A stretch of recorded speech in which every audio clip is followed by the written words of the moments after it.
नमस्कार मित्रांनो, स्वागत आहे तुमचं आताच्या ब्रेकिंग न्यूजमध्ये। मित्रांनो, मराठा समाजाचा SEBC मध्ये समावेश झाल्यानंतरही जुन्याच आदेशाप्रमाणे अंगणवाडी भरती प्रक्रिया राबवण्यात आली। यामुळे मराठा समाजातील महिला अर्जदारांवरती अन्याय होत होता।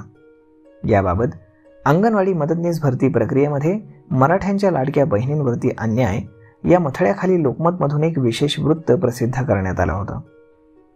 त्याची दखल घेत राज्य शासनाने अंगणवाडी भरती प्रक्रिया स्थगित ठेवण्याचे आदेश दिलेत। SEBCचा समावेश होऊन नव्याने प्रक्रिया होणार आहे।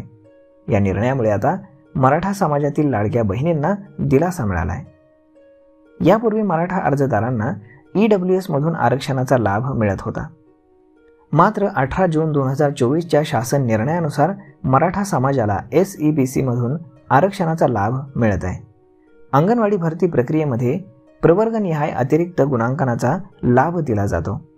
EWS प्रवर्गातून यापूर्वी मराठा समाजातील उमेदवारांना अतिरिक्त 5 गुणांचा लाभ मिळत होता। SEBCचा समावेश नसल्याने मराठा समाजातील उमेदवार अतिरिक्त गुणांच्या लाभापासून वंचित राहत होते। याबाबत आवाज उठवण्यात आला आणि त्यानंतर मग सकल मराठा समाज आणि आमदार सुमनताई पाटील यांनी शासन दरबारी SEBCचा समावेश करण्याची मागणी केली। SEBC करता गुणांकन आणि अन्य बाबी समाविष्ट करून शासन निर्णय सुधारित करण्याबाबत आयुक्तांनी प्रस्ताव सादर केला आहे। या प्रस्तावावरती अंतिम निर्णय होईपर्यंत भरती प्रक्रिया स्थगित ठेवण्याचे आदेश आता शासनाकडून देण्यात आलेले आहेत।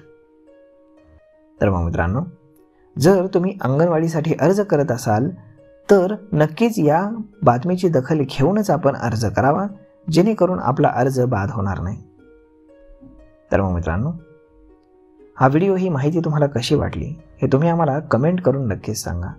आणि जर आवडली असेल तर आपल्या जवळच्या मित्रमंडळींसोबत देखील हा व्हिडिओ तुम्ही शेअर करायला विसरू नका। धन्यवाद।